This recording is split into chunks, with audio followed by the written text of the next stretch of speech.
सच को आप कुछ और तरीके से देखते हैं, हम कुछ और तरीके से देखते हैं, और ये कुछ और तरीके देखते हैं, और ये तीनों तरीके ही सही तरीके हैं। ये जितना भी ज्ञान है, ऐसा नहीं है कि ये ज्ञान से मैं कुछ नया इसमें आविष्कार कर रहा हूँ या नई चीज बात बता रहा हूँ। ये सब ज्ञान है, चाहे वो हिंदू हो, बौद्ध हो, जैन हो, चारवाक हो, ये सारी परंपराओं को मिला करके मैंने उसको एक छाता की तरह, एक तरह की छतरी की तरह इस्तेमाल किया हूँ। जब मैं हिंदू सभ्यता की बात कर रहा हूँ तो मैं उस सभ्यता की बात कर रहा हूँ जिसकी जड़ें यही हैं और जो यहीं पर फली फूली और पनपी है। ये मानव विकास की जो गाथा है वो बेसिकली ज्ञान के बढ़ती हुई परिधि की गाथा है। संकोच में कह सकता हूं कि पूरे विश्व में उस समय अग्रणी था तो वो था गणित। हमने रण विजय से अपनी बातें आगे नहीं पहुंचाई, हमने धर्म विजय से अपनी बातें पहुंचाई। We know the lord, lord के बारे में पता लग गया, लॉर्ड के बारे में पता लग गया तो सब कुछ पता लग गया। सृष्टि तो उन्होंने पैदा की है, तो और कुछ जानने की जरूरत ही क्या है। सॉफ्ट पावर बहुत दिन तक रह नहीं पाएगा अगर उसको संरक्षित करने के लिए कोई हार्ड पावर नहीं रहेगा। तो एक भ्रांति तो ये कह दिया जाता है कि भाई हमारी हार का कारण कास्ट सिस्टम था। हर वर्ग के लोग जो अच्छे लड़ाकू हो सकते थे वो क्षत्रिय बन जाते थे। हमारी सेना की संख्या बाहर विदेशियों की सेना की संख्या से ज्यादा थी और कई बार तो कई गुना ज्यादा थी, फिर भी पराजित हुए। आप अगर अपने दुश्मन के बारे में जानेंगे ही नहीं, ठीक है, तो फिर उसके कमियां को भी नहीं पता कर लगेगी आपको, और उसकी कमियों को नहीं पता लगेंगे तो आप उसको फिर हरा भी नहीं पाएंगे। हर का मैंने अपने जो बात कही है, हर के लिए मैंने उदाहरण प्रस्तुत किए हैं इतिहास से। ऐसा नहीं है कि मैंने ऐसे कह करके छोड़ दिया। तीन पुरुषार्थ जो हमारे थे, धर्म, अर्थ और काम, इनमें तीनों में समन्वय की जरूरत थी, है ना। कोई ऐसा नहीं है कि एक ज्यादा हो जाएगा तो गड़बड़ हो जाएगा, तीनों में समन्वय चाहिए। भारत ने चीन पर 20 शतकों तक राज किया बिना एक सैनिक को भेजे हुए। कि हमारे यहाँ एक्सप्लोरेशन, ज्योग्राफी, कार्टोग्राफी, इस तरह की कोई विधा नहीं रही है।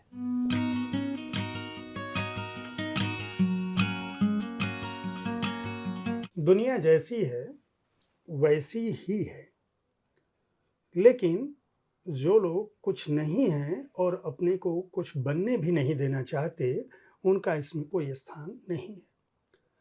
यह बात वी.एस. नायपॉल ने कही थी, और जिस पुस्तक के हवाले से अभी मैं चर्चा कर रहा हूँ उस पुस्तक का नाम है the decline of the Hindu civilisation, lessons from the past.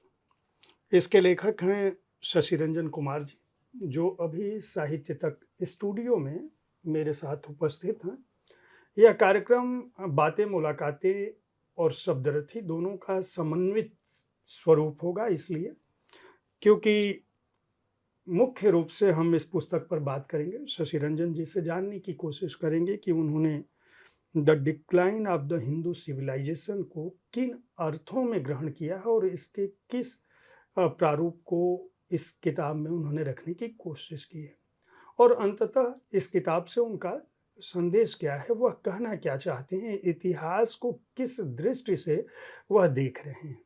लेकिन चूंकि शशि जी की अन्य किताबें भी जो बड़ी महत्वपूर्ण रही हैं और मुझे लगता है कि उनके लेखन कृत्य पर, उनके अपने जीवन पर भी कुछ बातें हमको जाननी चाहिए, तो इस पुस्तक से पहले उनकी पुस्तक आई थी mysteries of the universe, a history of science, जो कि अकादमिक जगत में बहुत सराही गई थी वह किताब, और एक आपकी बहुत ही कविता संग्रह एक प्रकाशित हुआ है हिंदी में, समुद्र तट पर, जिसका नाम था।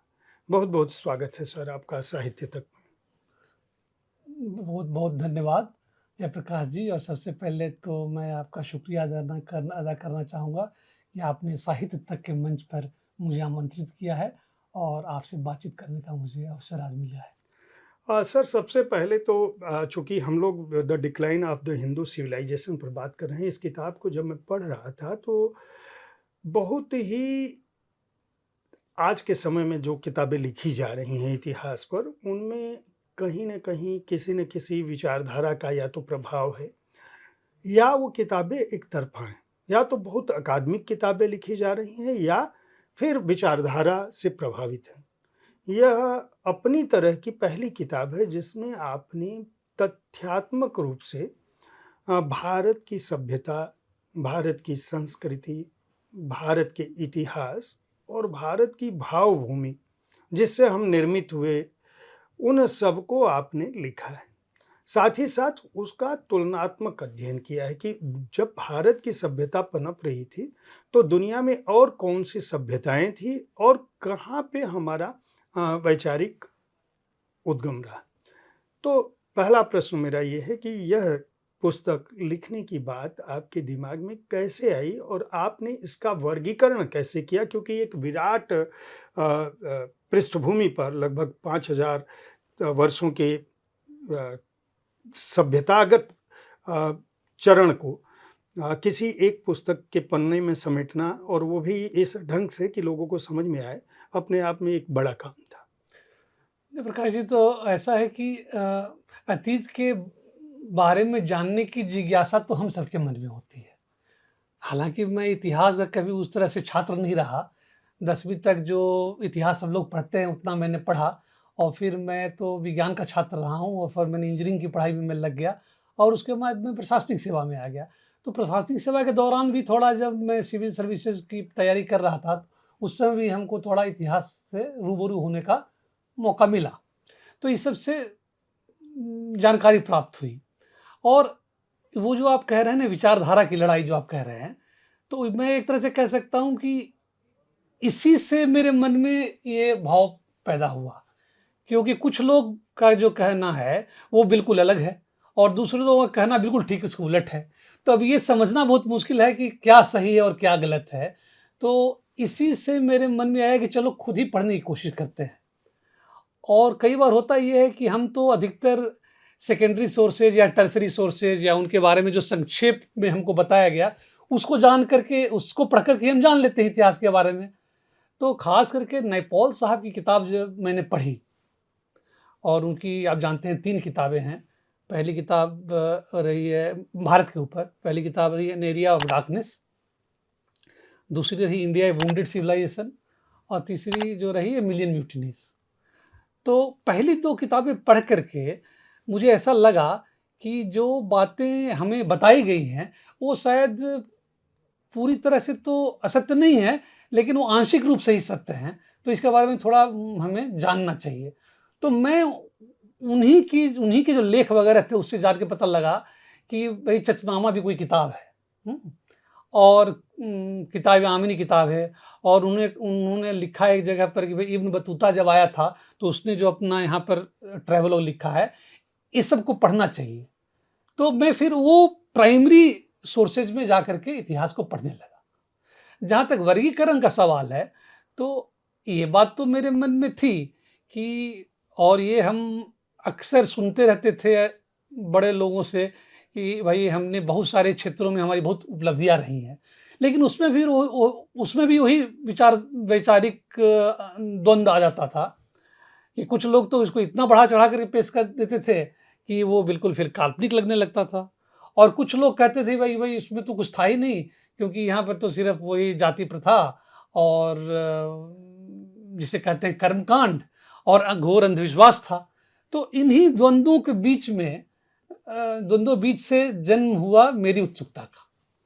मैं एक प्रश्न इस किताब को पढ़ने के दौरान मुझे समझ में आया कि इसकी जो भाषा है वो बहुत पठनीय है, प्रवाहमय है।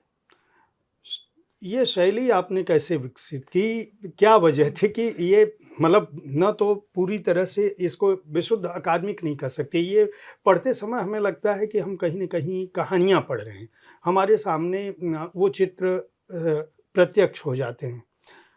मैं कहने में मुझे संकोच नहीं होगा कि मैं जब किसी भी क्लास में पढ़ता था ना, कोई भी टीचर खास करके इंजीनियरिंग में जब पढ़ता था, तो मुझे ये बात बड़ी खलती थी कि इतना कठिन तरीके से क्यों पढ़ाते हैं, सहज तरीके से क्यों नहीं पढ़ाते हैं। और मैं सच बताना चाहूँगा आपको कि क्लासरूम में मैं बहुत कुछ सीख नहीं पाया, और मैंने जो कुछ सीखा वो बाद में क्लासरूम से बाहर खुद अपने पढ़ करके या अपने दोस्तों के साथ पढ़ करके समझा, और ये बात मन में आई कि ये इतना इतना सरल चीज़ को इतना कठिन बना करके वो पढ़ा रहे थे। तो ये जो आपने सही कहा कि इसके पीछे मेरी मंशा ही यही रही है कि ये जितना भी ज्ञान है, ऐसा नहीं है कि ये ज्ञान सब मैं कुछ नया इसमें आविष्कार कर रहा हूँ या नई चीज़ बात बता रहा हूँ। ये सब ज्ञान है, लेकिन ये सब ज्ञान कहाँ है, ये सब अकादमिक ग्रंथों में ज्ञान है, जिनकी भाषा बहुत दुरूह है। तो मेरी ये कोशिश है कि उस दुरूह भाषा और वो अकादमिक जो एक लैंग्वेज होती है ना, उससे इसको बाहर निकाल करके और आम जनता के पास इसको ले जाएँ और उसको सरल भाषा में हम इसको लोगों के सामने लाएँ। हाँ, एक प्रश्न मेरा है इस किताब के शीर्षक को लेकर। सामान्य तौर पर अगर हम इसकी हिंदी करें तो हिंदू सभ्यता का पराभव एक तरह से कह सकते हैं, और अतीत से जो हमें शिक्षाएं मिलती हैं, हमें क्या सीखना चाहिए। जब हम हिंदू बात कहते हैं तो इस शब्द को लेकर, हालांकि आपने किताब में इस बात का विस्तार से लिखा है, लेकिन हमारी कोशिश है कि हम किताब पर रहते हुए भी दर्शकों को कम से कम उन बिंदुओं को बता सकें कि वास्तव में इस किताब में क्या क्या चीज़ें लिखी गई हैं।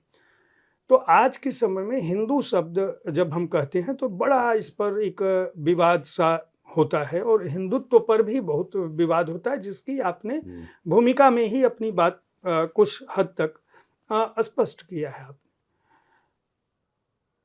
ये आप इस दृष्टि से किस रूप में देखते हैं कि ये जो हिंदू सभ्यता का का पराभव था, और हम अतीत से क्या शिक्षाएं सीख सकते हैं। हालांकि आपने उसको बहुत विस्तार से सारे खंडों में लिखा है, लेकिन कुछ चीज़ें ऐसी हैं जो हमारे दर्शकों को समझनी चाहिए कि हम इस बात पे लड़ते झगड़ते रहते हैं कि आर्य बाहर से आए या नहीं आए। हम इस बात पर लड़ते झगड़ते रहते हैं कि हिंदू नाम तो पहले था ही नहीं। कुछ लोगों की मान्यता है कि भारतवर्ष ही नहीं था। ठीक है, क्यों? क्योंकि ये तो कोई ऐसी इकाई नहीं थी, भौगोलिक राजनीतिक इकाई, इकाई थी नहीं, ठीक है, राजनीतिक इकाई थी नहीं थी। हाँ। ठीक है, सांस्कृतिक रूप से जिसको आप एकीकरण कह रहे हो, वो तो बहुत बड़ा एक लंबा क्षेत्र है।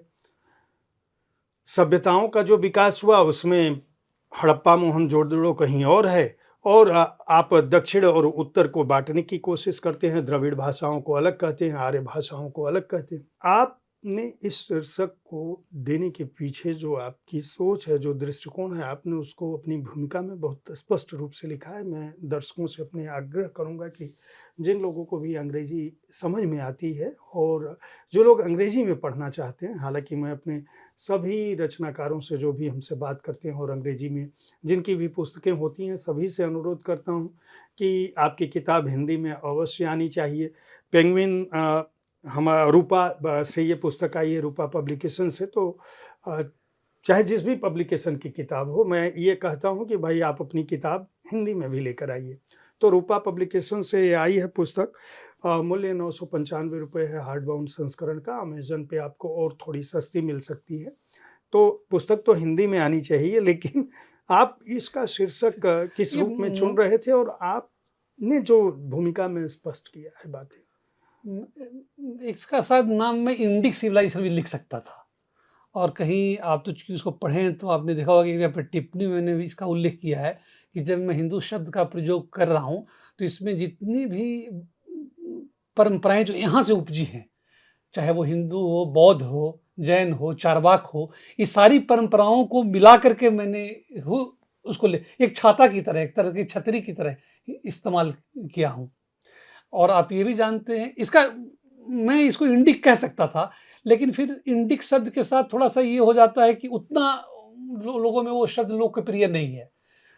और ये भी हम जानते हैं कि एक बहुत लंबे कालखंड तक, डेरियस से लेकर के मानी ईसा पूर्व से लेकर के और 13वीं शताब्दी तक हिंदू शब्द का उपयोग एक भौगोलिक अर्थ में ही किया जाता रहा है। इथनो जियोग्राफिक सेंस जिसको हम कहते हैं, है ना, कि जो लोग भी सिंधु नदी के इस पार में रहते हैं वो लोग हिंदू हैं। और इसके साथ जो रिलीजन वाला मामला जो जुड़ा, वो तो 13वीं शताब्दी से जुड़ा। उसके पहले तो ये भौगोलिक ही इसका अर्थ आता था। हम लोग अपने खंड को भारत, भारतवर्ष, जम्बूद्वीप आदि के नाम से जानते थे, यहाँ के जो लोग रहने वाले थे। और बाहर के लोग जो थे, उन्होंने इसका नाम रखा था अंग्रेजी में इंडिया, और ये बोलने तो पर्शियन वर्ड शब्द है ये, हिंदू।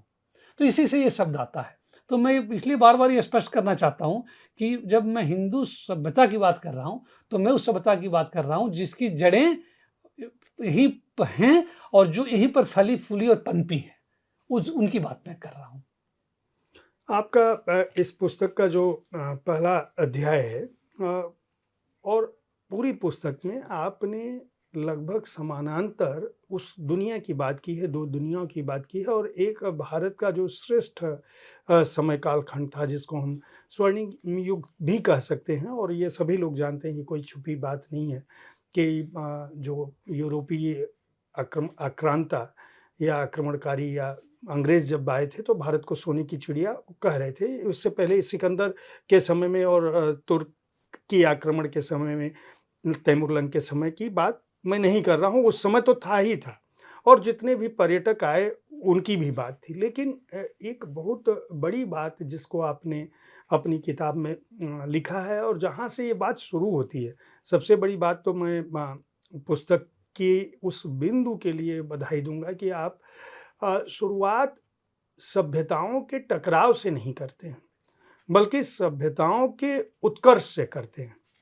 और आप ये अपनी पुस्तक में आपने बाकायदा इस बात को लिखा है, विश्वविद्यालय से बात शुरू करते हैं कि दरअसल ऐसा नहीं है कि भारत भूमि पर ही बड़ा विश्वविद्यालय था, यूरोप में भी उस समय, यूनान में भी वैसी स्थितियां थी।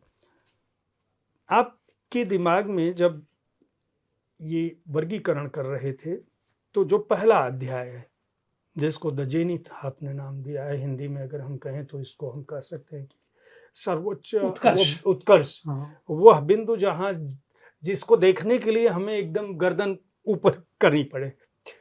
तो ये जो शिखर की बातें हैं, जहां आपने विज्ञान की बात की है, गणित की बात की है, कला की बात की है, प्रेम की बात की है, और मतलब नृत्य और नाट्य की भी बात की है। और आपका ये कहना है कि वह वो दौर था जब एक तरह से योद्धाओं की आवश्यकता नहीं थी, लोग अपने में ही उत्कर्ष पर थे, व्यापार भले ही था उन दोनों के बीच। ऐसा क्या हुआ? एक तो मैं चाहूँगा कि जब द जेनिथ में जो बातें आपने कही है, थोड़ा संक्षेप हमारे दर्शकों को भी बताएं ताकि वो इस किताब को खरीद सकें कि किन बिंदुओं को, क्योंकि 8 अध्याय है, हम लोग विस्तार से बात करेंगे तो पूरी किताब यहीं पर हो जाएगी, तो हम केवल जो खंड हैं उन पर बात करेंगे। और मैं चाहूँगा कि संक्षेप में कुछ बातें। मेरी मान्यता है कि जो मानव विकास की गाथा है, ये मानव विकास की जो गाथा है, वो बेसिकली ज्ञान के बढ़ती हुई परिधि की गाथा है। बाकी जो प्रजातियां हैं उससे जो हम उससे अलग इसलिए हैं कि हमें ज्ञान प्राप्त करने की और ज्ञान को आगे बढ़ाने की क्षमता है। और जैसे जैसे ज्ञान बढ़ता गया, मैं मानता हूँ वैसे वैसे हमारा जो है विकास होते गया। और जाहिर है कि ज्ञान कहाँ है, ज्ञान की भूमि क्या है? तो ज्ञान की भूमि तो ही विद्यालय है, विश्वविद्यालय है। अगर उच्च शिक्षा हो तो विश्वविद्यालय हो गया, अगर प्राथमिक शिक्षा है तो वो स्कूल होंगे जी। तो इसीलिए मैंने ये मान करके पहले ही अध्याय में इसको लिखा है। और मैंने ये कहीं नहीं लिखा कि सिर्फ भारत में ही ये व्यवस्था थी। हमने लिखा है जैसे भारत में नालंदा थे, विक्रमशिला थे, बहुत पहले तक्षशिला विश्वविद्यालय था। तो उसी तरह से यूनान में आप देखेंगे तो एथेंस बहुत बड़ा केंद्र था, जहाँ अरिस्टोटल, प्लेटो सब रहते थे। और अब जो मिस्र में जगह आ गई है अलेक्जेंड्रिया, वहाँ की जो लाइब्रेरी थी बहुत मशहूर थी। वहाँ एक से एक बड़े बड़े मतलब वैज्ञानिक रहते थे, चाहे वो यूक्लिड हो चाहे आर्किमिडीज हो।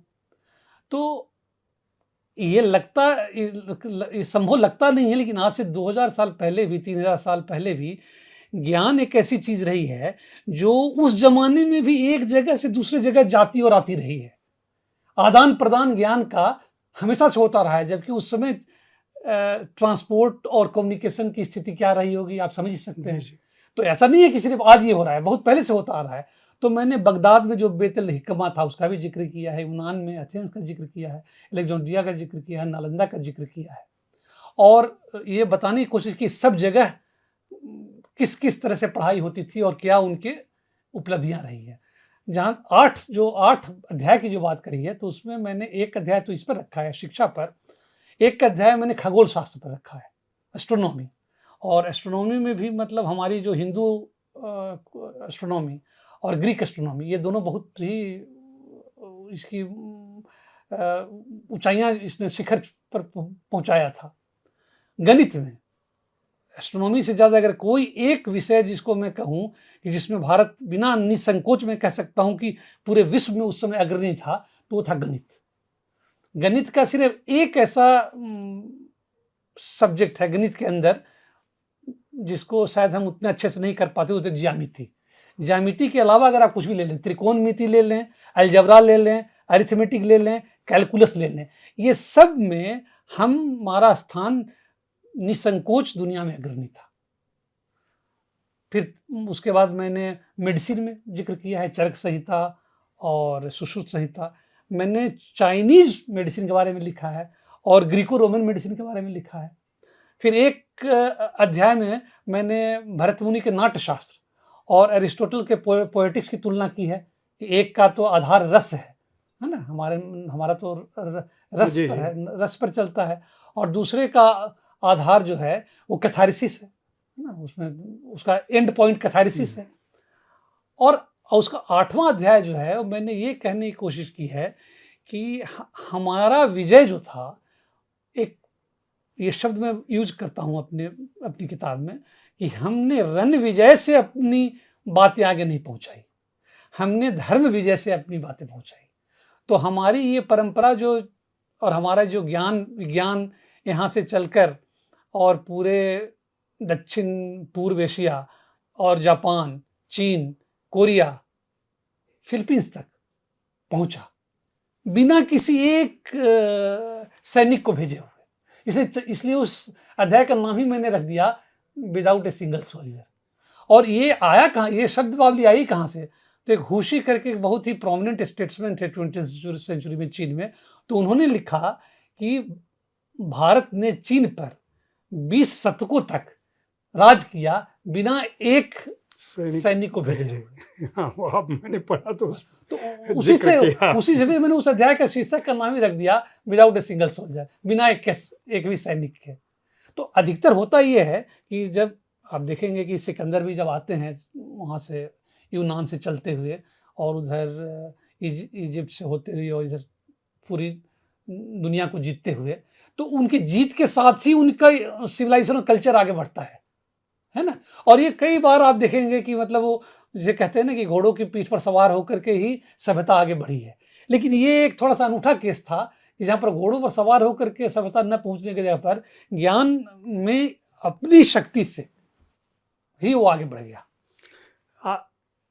इस उत्कर्ष की बात करते हुए भारतीय मतलब पूरी दुनिया की जो सभ्यतागत विकास है, हर क्षेत्र में जो विकास की जो गति थी, उत्कर्ष की गति थी, कला के क्षेत्र में, विज्ञान गणित के क्षेत्र में, ऐसी क्या वजह थी कि बाद के दिनों में जहां आपने द डिक्लाइन आपने लिखा है और सीधे सीधे आप भारत पर आ गए हैं उसके बाद विश्व उत्कर्ष के अध्यायों के बाद, और आपने बाकायदा 4 अध्यायों में यह बताने की कोशिश की है, उसमें आपने बनारस का भी उल्लेख किया है, संस्कृत का भी उल्लेख किया है और पॉलिथिस्ट का भी उल्लेख किया है, और आपने ये बताया है कि हिंदू जो है वह किस तरह से धूल धूसरित नहीं कह सकते, लेकिन एक तरह से उनका जो ज्ञान का जो क्षेत्र था वह बाद के दिनों में पराभव की स्थिति तक पहुंच गया, गिरावट आई उसमें, सीधे सीधे हमें इस बात से बहुत गिरावट आई। क्या वजह पाते हैं आप? कि मेरा प्रश्न यह है कि जब संसार की हर सभ्यता उस कालखंड में अपने आप में लगभग परिपूर्ण थी, ज्ञान ही प्रवाह का माध्यम था, एक दूसरे तक पहुंचने का माध्यम था, तो यह आतंक का दौर, यह आक्रांताओं का दौर, यह जंग जीतने का दौर कैसे शुरू हुआ, और उसमें भी जो भारत और भारत के जो 4 खंडों में आप बताने की कोशिश कर रहे हैं कि जो हमारे एक तरह से प्रतीक थे, हमारी सभ्यतागत पहचान के, हमारे उत्कर्ष के, हमारी संस्कृति के, वो सीधे-सीधे उन पर प्रभाव पड़ा। बिल्कुल सही कह रहे हैं। तो आज भी आप देखते हैं कि हमारा ज्ञान का जो भंडार है या ज्ञान कैसे आगे बढ़ रहा है, तो वो उसके लिए कुछ संस्थाएं होती हैं। तो वो संस्थाएं प्राचीन भारत या मध्यकालीन भारत में कौन थी? तो मंदिर, मठ, बौद्ध विहार, राजा का जो दरबार था, क्योंकि राज्य में अपने दरबार में बहुत सारे लोगों को आर्थिक सहायता देता था, तभी तो फिर वो लिख पढ़ पाते थे। जी। तो जब विदेशी आक्रमण हमारे ऊपर हुआ और इन सारी संस्थाएं नष्ट हो गई, और उनको जिस तरह का समर्थन पहले प्राप्त था, हर तरह से वित्तीय समर्थन हो, वो समर्थन खत्म हो गया। तो जब समर्थन खत्म हो गया तो वो धीरे-धीरे, मैंने इसमें लिखा भी है कि आप देखेंगे कि उस अध्याय का नाम ही मैंने रखा है साइंसेस फ्लेड टू बनारस। और फिर विज्ञान बनारस भाग गया। और ये फिर अध्याय का मैंने लिया कहाँ से इसका? तो ये मैंने लिया अल-बरूनी के जो किताब है उससे। ये अल-बरूनी तो उनके साथ आए थे, महमूद गजनी के साथ आए थे, और वो भारतीय ज्ञान परंपरा, हमारे विज्ञान, हमारे धर्म, हमारे दर्शन पर उन्होंने काफ़ी शोध किया था, और शोध करके उन्होंने किताब लिखी। लेकिन वो रहते थे पंजाब के इलाके में। ऐसा नहीं हुआ कि एक ही बार में आके और चले गए, बार-बार आते थे, लोगों से बातें करते थे, और फिर उन्होंने किताब लिखी। लेकिन उनको कोई व्यक्ति मिल नहीं पा रहा था जो ठीक-ठीक हमारे ग्रंथों को, हमारे विज्ञान के ग्रंथों को समझा सके। तो वहीं पर उन्होंने जिक्र किया कि वो इसलिए ऐसा हुआ कि महमूद के आक्रमण के बाद से डर के वो सब लोग बनारस की ओर भाग गए। तब तक बनारस तक ये पहुंच नहीं पाए थे। तो वहीं से मैंने फिर ये शीर्षक ले लिया कि साइंसेस फ्लेड टू बनारस। तो बाद में फिर जब तुर्की आक्रमण और बढ़ गया और मोहम्मद गोरी आए, और फिर पृथ्वीराज चौहान हार गए, और फिर धीरे-धीरे जब आक्रांताओं ने अपनी सत्ता फैला ली, तो आप देखेंगे कि जहाँ-जहाँ, चाहे वो उज्जैन हो, चाहे बनारस हो, चाहे वो पाटलिपुत्र हो, इन सब जगहों से जो हमारी संस्थाएं थीं, वो संस्थाओं का या तो पूरी तरह से विनाश हो गया, या वो धीरे-धीरे उनका ह्रास और क्षय हो गया, क्योंकि उनको समर्थन देने वाला, उनको सहायता देने वाला कोई बचा नहीं। सर, मेरे दिमाग में एक प्रश्न आ रहा है कि जब जो भी आक्रांता थे, उनके दिमाग में भारत की आर्थिक समृद्धि ही कारण था। पैसे और धन की लालसा और लिप्सा में आ रहे थे।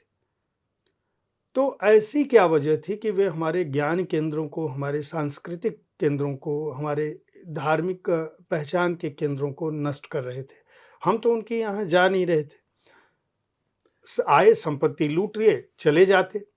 इनको विनष्ट करने की आवश्यकता उस समय उनका मानस क्या रहा होगा? क्या वजह आप पाते हैं कि वो जब आए तो उन्होंने हमारे ग्रंथालयों को जला दिया, हमारे लोगों को जो बौद्धिक थे उनको मारा, उनको नष्ट कर दिया?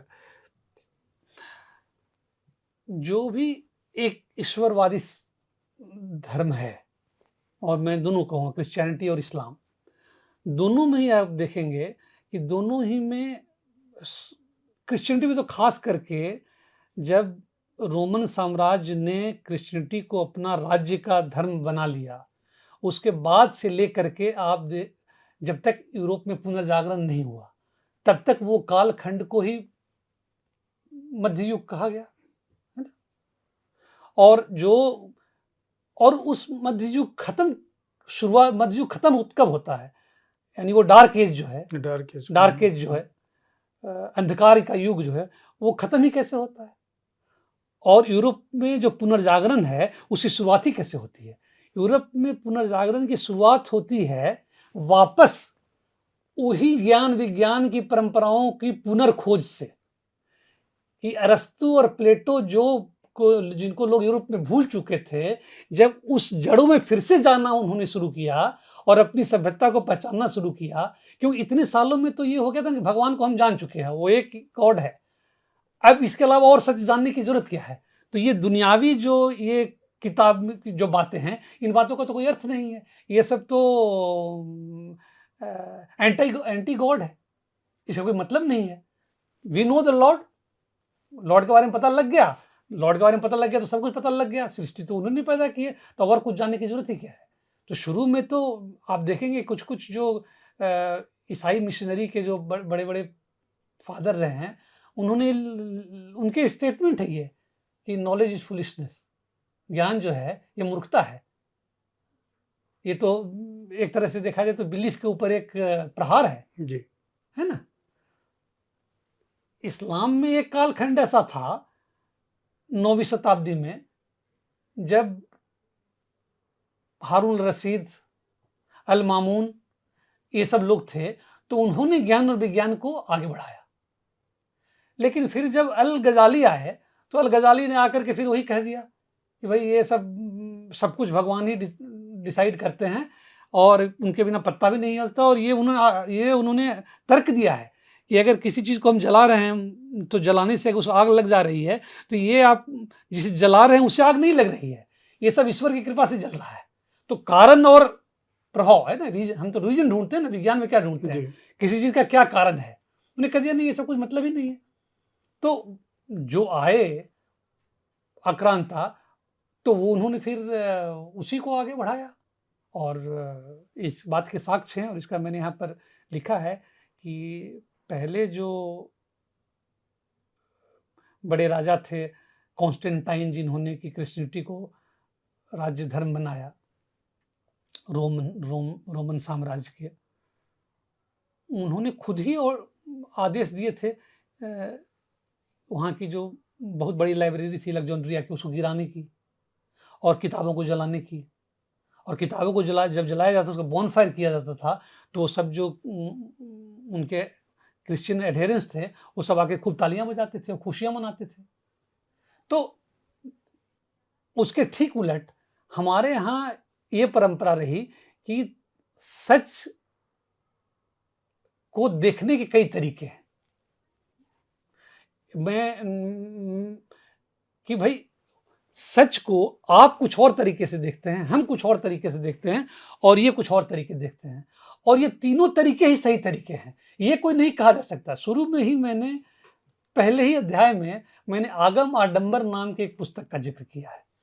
तो आगम आडंबर जयंत भट्ट का एक नाटक है जो 9वीं शताब्दी के करीब करीब अंत में लिखा गया है, और बहुत ही मजेदार वो नाटक है। उस नाटक का विषय वस्तु ही फिलॉसफी है, दर्शन है, और इसके जो मेन जो प्रोटोगनिस्ट हैं उस नाटक के, वो सब एक जो हैं, वो शंकरसन उनका नाम है, वो अभी उस नाटक बने हैं, और वो मीमांसा के दर्शन के मानने वाले हैं। और उनकी ये इच्छा है कि हम बस तर्क से और रीजन से बाकी सारे दर्शनों को पराजित कर देंगे। तो उनका पहला डिबेट होता है धर्मोत्तर से, जो कि बौद्ध धर्म के अनुयायी हैं। फिर उनके एक जैन धर्म के अनुयायी से उनकी वाद विवाद होता है, वाद संवाद होता है, और फिर एक चारवाक से होता है, और सबको हराते चले जाते हैं। अंत में अंपायर जिसको बनाया गया था, जज जिसको बनाया गया था, उनका नाम धैर्य राशि। तो धैर्य राशि से जब पूछा गया तो उन्होंने फिर यही बात कह दी कि भाई देखिए, ऐसा है कि किसी को श्रेष्ठ या किसी को खराब कहना ये ठीक नहीं होगा, क्योंकि जो आरोप आप दूसरे दर्शन पे लगा रहे हैं वही दर्शन को उन्होंने लिखा कि जो आप चारवाक दर्शन पर जो आरोप लगा रहे हैं, चारवाक वाले भी वैदिक दर्शन पर वही आरोप लगाते हैं। तो फिर ये कैसे कहा जाए कि वैदिक दर्शन सही है या ये चारवाक दर्शन सही है। और फिर शंकरसन जो चले थे ये सोच करके मैं सबको हरा दूंगा, फिर उनकी बात मान लेते हैं, उनकी प्रशंसा करते हैं कि भाई ये तो आपने बहुत अच्छी बात कही। तो ये हमेशा रहा है, और सिर्फ ये मैं हिंदुओं की बात नहीं कर रहा हूं, मैं फिर बार बार इस बात को रेखांकित करना चाहूँ। जहां जहां भी प्लूरल था कि सच है, प्लूरल है, सिंगुलर नहीं है, वहां वहां ये बात रही है 5वीं सदी में, 4थी सदी के अंत आते आते करीब करीब रोमन साम्राज्य से जो बहुईश्वरवादी लोग थे उनको करीब करीब वो खत्म हो चुके थे। और रोमन के जो सीनेट होता था ना, रोम के सीनेटर में एक सीमाकस नाम के व्यक्ति थे। तो वो बार बार प्लीड करते थे कि भाई ये ठीक बात नहीं है, आप लोग कहते हैं। और वहाँ पर एक सीनेट में सैक्रिफाइशियल अल्टार लगा हुआ था, तो उसको रिमूव कर दिया गया था। तो वो कह रहे थे कि नहीं, वापस इसको लगाया जाए, ये बहुत सालों से, हजारों सालों से चली आ रही है, हमारे परंपरा का हिस्सा है। तो फिर यही आप आश्चर्यचकित रह जाएंगे, यही आर्गुमेंट वो सीमाकस दे रहे हैं 4वीं शताब्दी में, कि हम लोग एक ही तारे को देखते हैं और सब लोग एक ही आकाश के नीचे सोते हैं। क्या ही फर्क पड़ता है, हम सच इस तरफ से माने और सच को इस तरफ से देखें। आप कहते हैं कि अतीत का बदला नहीं मतलब लिया जा सकता, लेकिन हम उसको माने या ना माने, वो अस्तित्व में है। सत्यता परिवर्तित नहीं हो सकती। तो आंख बंद कर लेने से ही हमारा अतीत विस्मृत नहीं हो सकता। और हमें अतीत को इसलिए भी जानना चाहिए ताकि हमारा भविष्य में हम उन चीज़ों को न कर पाएँ या उन चीज़ों पर ध्यान दे सकें। ये जो द डिफीट्स है, जो तीसरा खंड है, इसका महत्वपूर्ण है, चूँकि 2 ही अध्याय हैं इसमें। और जहाँ फिर आप द आइडिया ऑफ भारत की बात करते हैं और सिविलाइजेशंस की बात करते हैं कि ये बहुत महत्वपूर्ण विचार हैं जिनको ये द डिफीट्स जब हो गया तो फिर प्रादुर्भाव कैसे हुआ, और उस डिफीट्स के काज हम अभी तक जिन बातों पे आए हैं कि हम एक उत्कर्ष कालखंड था, उसके बाद जब आक्रांता है तो उन्होंने हमारी ज्ञान परंपरा को पराभूत करने की कोशिश की। वहाँ तक द डिक्लाइन में वो गिरावट आनी शुरू हुई, आपने उसका उल्लेख किया। और अब आपने कहा कि द डिफीट्स, क्या आप एक चीज मैं जो इससे दर्शकों तक पहुंचाना चाहता हूं वो ये है कि देखिए, हमारे पास सॉफ्ट पावर तो था। सॉफ्ट पावर क्या है? आपकी कला, आपका ज्ञान विज्ञान, आपका संगीत, सॉफ्ट पावर तो था। लेकिन सॉफ्ट पावर बहुत दिन तक रह नहीं पाएगा अगर उसको संरक्षित करने के लिए कोई हार्ड पावर नहीं रहेगा। तो सिर्फ सॉफ्ट पावर से बात नहीं बनेगी। तो आप हारे। तो हारने का मतलब क्या है? हारने का सिर्फ इतना मतलब नहीं कि हार गए। जब हार जाते हैं और जब सत्ता दूसरे लोगों के, विदेशियों के हाथ में चली गई, तो आप अपनी सोवेरेंटी खो बैठे। आपने अपने लिए डिसीजन लेना बंद कर दिया, है ना? आप गुलाम हो गए, तो आप अपने लिए डिसीजन ले ही नहीं सकते हैं। तो मैंने 5 युद्धों का वर्णन किया है इसमें। ऐसे तो बहुत सारे युद्ध हुए, लेकिन 5 युद्धों का उसमें से मैंने इसलिए निकाला कि वो 5 युद्ध हमारे लिए बहुत ही निर्णायक रहे। और उन 5 युद्धों से मैंने कुछ एक सार निकालने की कोशिश की कि आखिर अगर कोई विदेशी आक्रांता आए भी तो ये तो सही है कि हम उनको पूरी तरह से बाहर नहीं खदेड़ पाए, और ये भी सही है कि हम पूरी तरह से नष्ट भी नहीं हुए। तो जैसे नेपाल साहब कहते हैं ना कि India always met the conquerors halfway. तो हम आधे रास्ते में जाकर के रुक गए।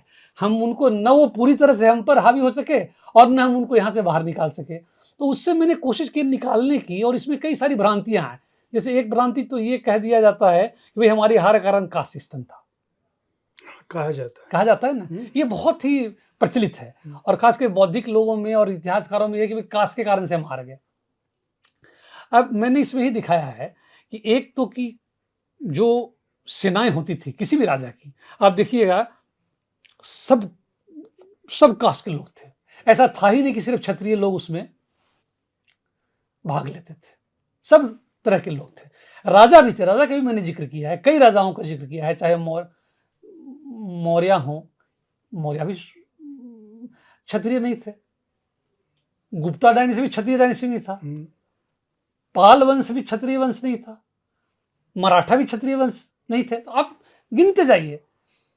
सिंपल सी बात थी कि जो भी व्यक्ति सत्ता ले लेता था उसको बाद में क्षत्रिय मान लिया जाता था। और क्षत्रिय इसलिए मानता था कि ब्राह्मण लोग उसे एक तरह से लेजिटिमेसी प्रदान कर देते थे और उसका एक नई जीनियोलॉजी बना देते थे कि आप फलाना फलाना फलाना इनके से होते हुए आए थे। तो सच ये है कि हर वर्ग के लोग जो अच्छे लड़ाकू हो सकते थे वो क्षत्रिय बन जाते थे। तो ये कहना तो बिल्कुल ही गलत है कि कास्ट में और बहुत सारी बुराइयां हो सकती है और उसकी आलोचना और कारणों से की जा सकती है, लेकिन इस कोई नए कारण की आविष्कार करने की जरूरत नहीं है उसकी बुराई करने के लिए। तो ये आपकी रीजन नहीं था। फिर मैं जैसे आपको बताता हूं कि मराठा और मुगल, अब मुगलों में ऐसा तो कोई कास्ट सिस्टम था नहीं, लेकिन वो तो पराजित हो गए मराठों से। और कायदे से देखा जाए तो मराठों में तो जाति व्यवस्था थी, तो कैसे हार गए उनसे? तो जाति का उसमें कोई खास भूमिका नहीं थी और इसलिए मैंने बार-बार इस पर जोर दिया है कि जब भी किसी बाहरी आक्रांता से आपका युद्ध आप लड़े, युद्ध ला गया, तो अधिकतर बार आपकी सेना की संख्या उनसे ज़्यादा थी। अब इब्राहिम लोदी के पास ऐसे तो कहते हैं 1 लाख की सेना थी और बाबर के पास 12,000 की। चलो 1 लाख हो सकता है कि उन्होंने बढ़ा चढ़ा करके लिख दिया हो क्योंकि वो दिखाना चाहते थे कि हम बड़े बहादुर थे, पर ये तो माना ही जाता है कि करीब करीब कंजर्वेटिव एस्टिमेट भी कि 50,000 सेनाएं थी। आप कोई भी बैटल देखेंगे, हर बैटल में आप देखेंगे कि हमारी सेना की संख्या बाहर विदेशियों की सेना की संख्या से ज्यादा थी और कई बार तो कई गुना ज्यादा थी, फिर भी पराजित हुए। तो इसका कारण क्या था? तो कारण ये था कि लड़ाई करने के तरीके से, लड़ाई के स्ट्रेटजी और टैक्टिक्स से आप हारते हैं। अब मोहम्मद गोरी जब भारत आया और जब उसने पृथ्वीराज चौहान को हराया, तो उसके पास दो गजब की चीजें आ गई। एक तो कि उस समय स्टरअप जो है घोड़ों को आप जानते होंगे, वो लोहा का बनने लगा। जब स्टरअप लोहा का बनने लगा तो सवार की स्टेबिलिटी इतनी बढ़ गई कि वो एक्चुअली स्टरअप पर खड़ा होकर के भी और तीर चला सकता था, या उसको पकड़ करके घोड़े को पीछे मुड़ करके भी वो तीर चला सकता था। और वहां से जो घोड़े आते थे, मध्य एशिया और अरब और सब ईरानी जो घोड़े थे, वो बहुत तेज दौड़ते थे।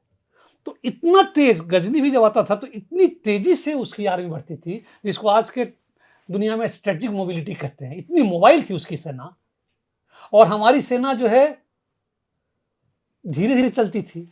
तो अब बताइए, एक बहुत तेज चलने वाली सेना है और एक धीरे चलने वाली सेना है, उसका मुकाबला कैसे होगा?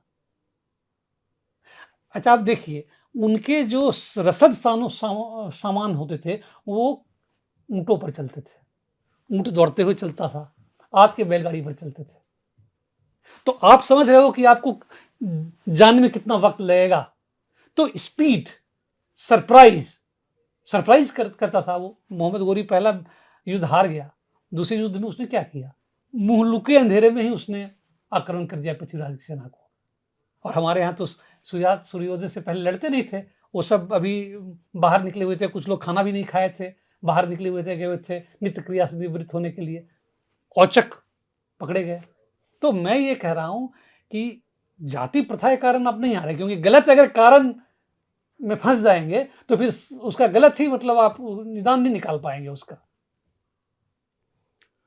आपने जो 5 बड़े युद्ध जिन्होंने भारत के इतिहास को एक तरह से बदल दिया, जिसका आपने महत्वपूर्ण ढंग से उल्लेख किया है, और उसके बाद द आइडिया ऑफ भारत को आप इस्टेब्लिश करते हैं।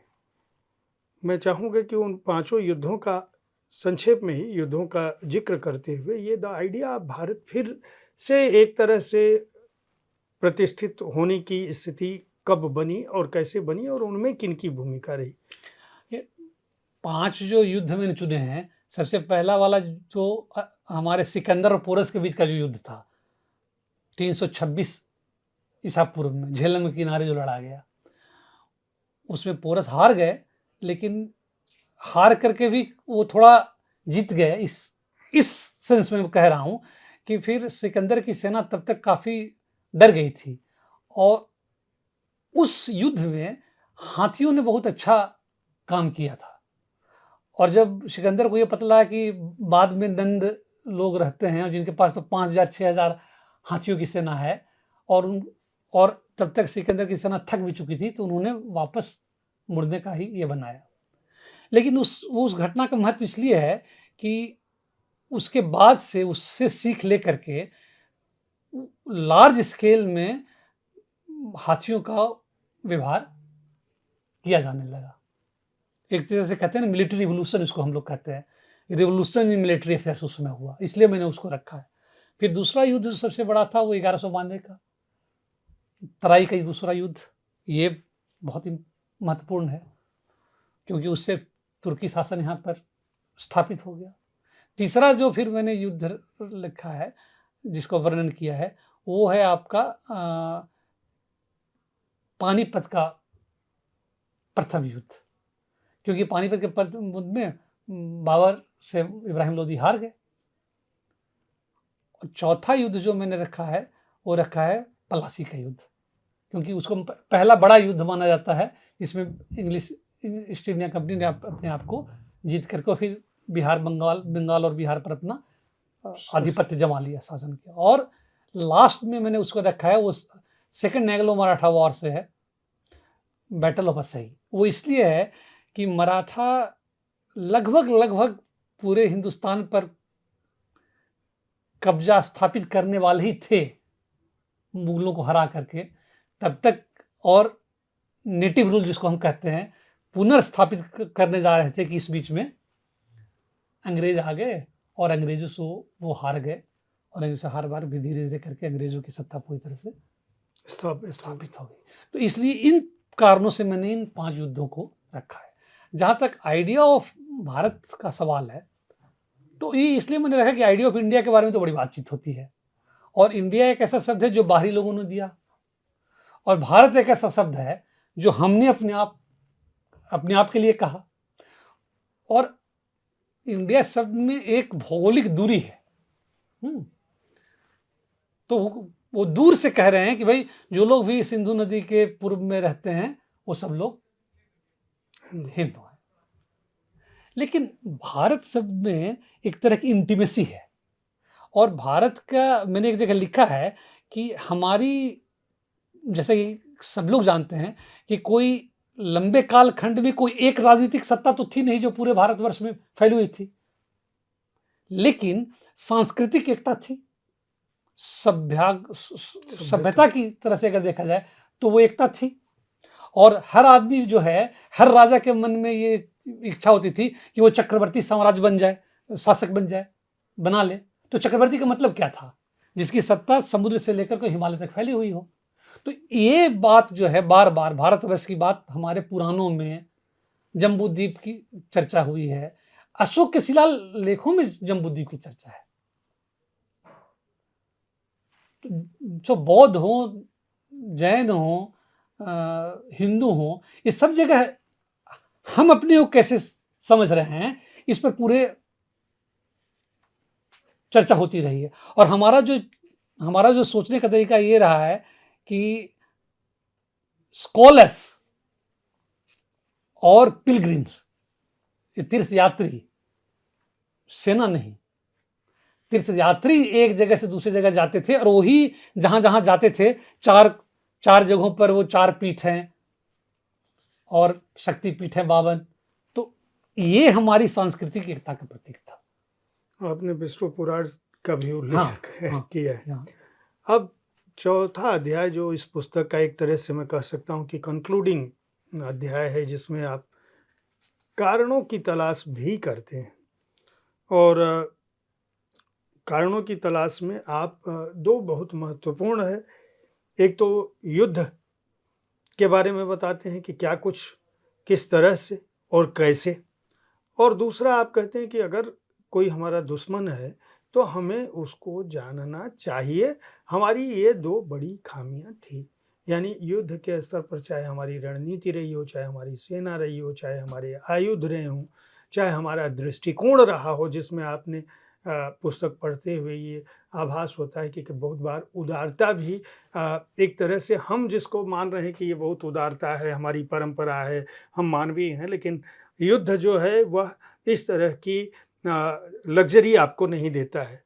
उदारता जो है आपके लिए विनाशक भी हो सकती है, और आपने उसको उदाहरणों के साथ कहा है कि अगर यूरोपीय आक्रांता या तुर्की आक्रांता या मुगल्स या जो भी भारत पर आए, वो तो अपने दुश्मन के साथ रहम नहीं कर रहे थे, वो हमारे साथ ज्यादती कर रहे थे। लेकिन हम जब विजेता भी हो रहे थे तो हमारे पास एक अहंकार बोध नहीं कहिए, स्वाभिमान बोध कहिए, या हमारी एक करुणा दयालुता जो है कहीं ना कहीं वो हमारी उसकी कीमत भी हमने चुकाई है लंबे समय तक।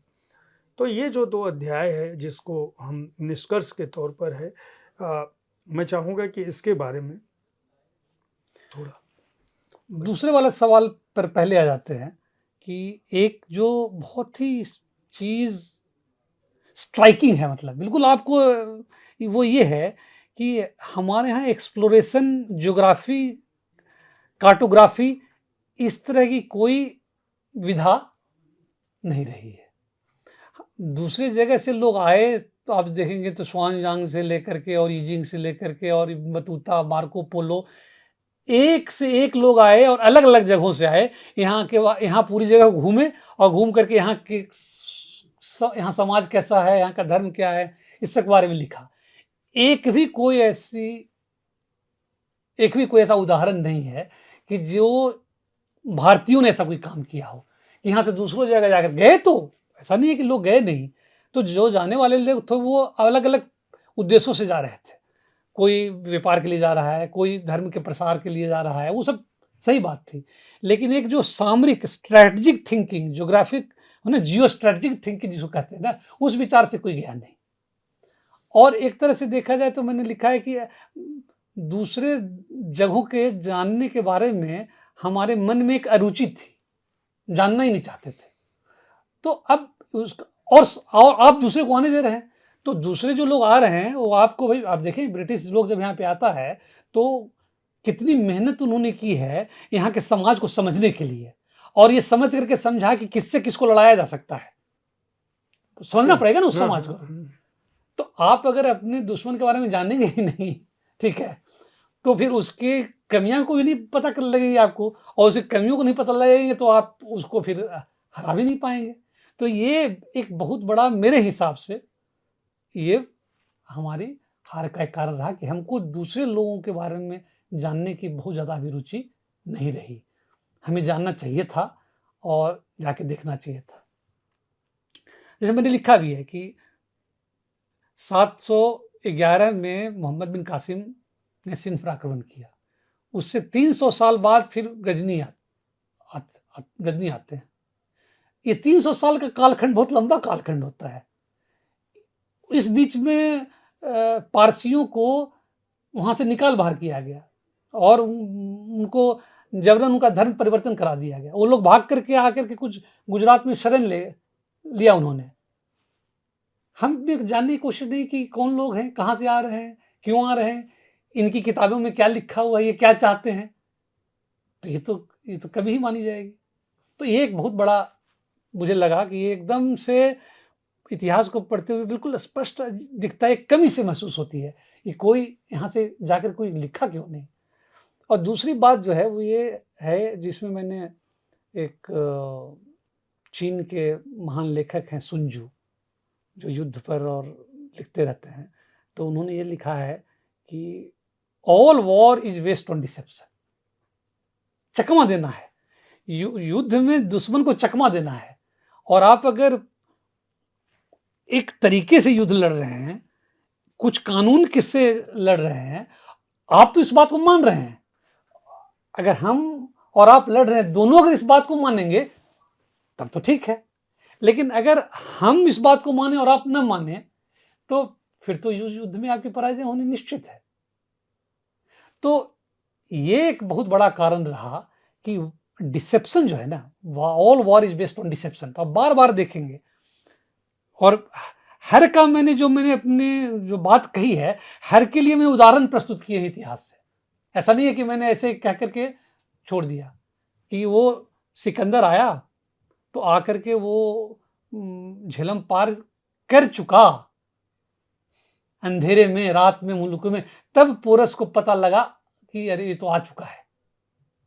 तो ये है युद्ध। अब देखिए आप पानीपत का प्रथम युद्ध देख लीजिए, आप तराई का दूसरा युद्ध लीजिए, सो रहे हैं, पृथ्वीराज की सेना सो रही है, अभी ठीक से उठी ही नहीं है और उस पर आक्रमण हो जाता है। तो हर बार आप चकमा से अरे आप पराजित हो गए और उससे आपने कोई सीख नहीं ली। चलिए, आपने पहले कोई सीख नहीं ली, कोई बात नहीं है, लेकिन हारने के बाद भी कोई सीख नहीं ली। और मैं मतलब सबसे आश्चर्यजनक चीज मैं आपको एक बताना चाहूंगा कि राजनीति रत्नाकर 14वीं शताब्दी का एक ग्रंथ है जो पंडित चंडेश्वर लिख रहे हैं मिथिला में बैठ करके, और मिथिला में बैठ करके, और उस समय समझिए कि तुर्कों का साम्राज्य जो है करीब करीब पूरे भारत में लगभग फैल चुका है। हाँ? लेकिन वो लिख क्या रहे हैं, ये जरा सुनने की बात है। स्वयं रथारूढ़ होकर भूमि स्थित शत्रु को न मारना चाहिए। अब वो रथ उस समय खत्म हो चुका था, रथ का कोई मतलब ही नहीं रह गया था 14वीं शताब्दी में आते आते। हाँ, जो हाथ जोड़े खड़ा हो, जिसके बाल खुले हों, जो बैठा हो और जो मैं आपका हूं कहता हो, ऐसे शत्रुओं को न मारना चाहिए। जो सोया हुआ हो, जो कवच से रहित हो, जो नग्न हो, जो निशस्त्र हो, जो लड़ना न चाहता हो, जो दर्शक हो और जो दूसरे के साथ युद्ध में उलझा हुआ हो, ऐसे शत्रुओं को न मारना चाहिए। जिसके शस्त्रास्त्र टूट गए हों, जो शोकाकुल हो, जो बहुत घायल हो गया हो, जो भयभीत हो, युद्ध से भाग खड़ा हुआ, ऐसे शत्रुओं को सज्जनों का धर्म स्मरण करके नहीं मारना चाहिए। तो अब ये फ्रेमवर्क देखिए कि आप इस फ्रेमवर्क से चल रहे हैं, और दूसरे का फ्रेमवर्क जो है वो ये है कि भाई किसी भी तरह से युद्ध को जीतना है। और इसकी शिक्षा, ये मैंने इसमें लिखा है कि इसकी शिक्षा तो कौटिल्य ने अपने अर्थशास्त्र में दी है। कौटिल्य के अर्थशास्त्र में प्रकाश युद्ध एक तरह का युद्ध है, ओपन वॉर, प्रकाश युद्ध, कि भाई इस डेट पर, इस टाइम पर हमारे बीच में युद्ध होगा। लेकिन उन्होंने दो और तरह के युद्ध का जिक्र किया है, कूट युद्ध, तुष्णिम युद्ध। तो ये सब हम लोग भूल गए। और इस पर भी मैंने जब बहुत बड़े विद्वान है पैट्रिक ओलिवेल, अर्थशास्त्र पर जिन्होंने बहुत लिखा है, तो उनका ये मानना है कि अर्थ, तो अब देखेंगे कि तीसरी, चौथी, 5वीं शताब्दी में, खास करके उत्तर भारत में, कौटिल्य का अर्थशास्त्र बहुत ही लोकप्रिय ग्रंथ है। लेकिन गुप्ता काल के तुरंत बाद में उसका लोकप्रियता का भयंकर ह्रास होता है और लगभग वो लुप्त जैसा हो जाता है। और ये भी आश्चर्यजनक है, इससे मैंने फिर इसको लिंक किया कि बाद के जो आए मानभट्ट जैसे अपनी कादम्बरी में, उन्होंने अर्थशास्त्र को एक इमोरल साइंस कह दिया कि ये तो अनैतिक है, इसमें सिर्फ छल बल इसी तरह की चीज़ों का यूज होता है, जबकि धर्म का होना चाहिए। तो मेरा ऐसा मानना है कि 3 पुरुषार्थ जो हमारे थे, धर्म, अर्थ और काम, इनमें तीनों में समन्वय की जरूरत थी, है ना।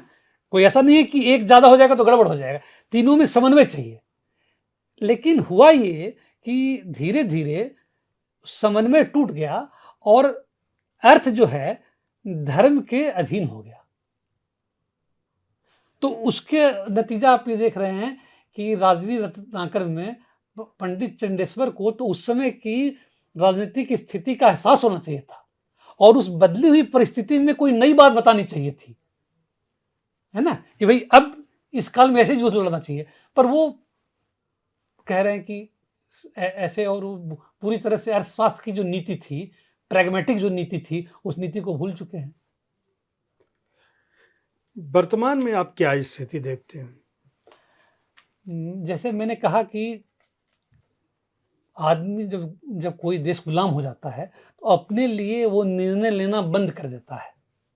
तो जब हमें आज़ादी प्राप्त हो गई तो आप देखिए कि कितने सालों के, सदियों के डिक्लाइन के बाद अब 47 से जहाँ से हमने अपनी यात्रा शुरू करती थी और आज हमने काफ़ी विकास किया है। क्यों हमने विकास किया? क्योंकि हमारे पास संप्रभुता वापस आ गई और हम अपने लिए निर्णय लेने लगे और आगे भी हम अपने निर्णय लेते रहेंगे। तो अब हम जब अपने निर्णय लेंगे तो अपने हित में निर्णय लेंगे, बाहरियों के हित में निर्णय नहीं लेंगे। पूरी किताब का जो निष्कर्ष है कि जो हिंदू बहुलतावाद है, जिसको एक समय में सबसे बड़ी खामी के तौर पर भी देखा गया, आप इसे कैसे देखते हैं कि वर्तमान में जो हमारा क्योंकि मुझे लगता है कि सभ्यतागत स्तर पर चाहे जितने भी आक्रमण हुए हों, हमारा जितना भी उत्कर्ष रहा और जितना भी पतन हुआ हो, कुछ बुनियादी मूल्य इस धरती के कभी नष्ट नहीं हुए। उनमें एक ये है सर्व स्वीकारीकरण अभी भी है। देखिए ऐसा है कि दो बातें मैं फिर कहूँगा कि अगर हम सब कुछ को निचोड़ देंगे, अगर आप हमारी संस्कृति में से निचोड़ करके कहा जाए कि दो ही वाक्य में इसको बताइए, तो दो वाक्य मेरे लिए हमेशा ही रहते हैं कि सबसे पहला तो ये है कि एकम सत्य विप्रा बहुधा वदन्ति। ये आपका मतलब समझिए कि एकदम सार है ये सभ्यता का। तो अगर हम इसी को भूल जाएंगे तो फिर तो अपनी पहचान ही भूल जाएंगे। आप थोड़े दिन के लिए तो कुछ टैक्टिकल एडजस्टमेंट कर सकते हैं परिस्थितियों के अनुसार से, लेकिन अपने मूल स्वरूप से अलग तो हो नहीं सकते हैं। और दूसरा जिसको मैं कहता हूं वो ये कहता हूं, वादे वादे जायते तत्वबोध। ये बाद में ये जो वाक्य ही तो बाद में बना, पर न्याय दर्शन में गौतम शुरू में लिखते हैं कि तत्वार्थ अनुसंधानार्थो वाद। वाद का मतलब ये नहीं है कि हम आए आपके साथ वाद संवाद करने और ये अपना पॉइंट कह के और चले गए।